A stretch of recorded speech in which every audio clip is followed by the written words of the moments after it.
مرکز مطبوعات وزارت کارهای داخلی تاجیکستان خبر داد که شام 5 دکامبر تخمین ساعت 17:30 راننده ماشین تمغه اوپل استرا عمر بیروز اشوروویچ سال تولدش 1990 ساکن نویه مشچا هنگام حرکت در راه ماشینگرد بوستون کمسمال به خطری حرکت راه را تامین کرده نتوانسته پیادهگر باقی و عزتمو حسنوو سال تولدش 1972 ساکن نویه مشچا را پخش نموده است.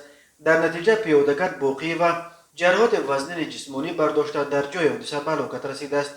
تحقیق این حادثه ادامه دارد. یک روز قبل وزارت کارهای داخلی درباره هلاکت دو پیادهگر دیگر در جنوب کشور خبر داده بود. راههای تاجیکستان از لحاظ صدمه ها راههای خطرناک به شمار می روند. در عموم هر سال بر اثر صدمه ها در راههای جمهوری 100 نفر هلاک یا مجروح می شوند. در سال 2020 بر اثر صدمه ها در راههای تاجیکستان 375 نفر به هلاکت رسیده، بیش از 1200 نفر معیوب شدند.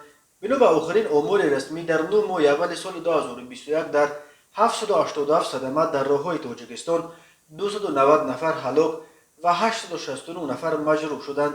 هفته گذشته درباره هلاکت 4 طفل خردسال بر اثر صدمه ها در راههای تاجیکستان گزارش شده بود.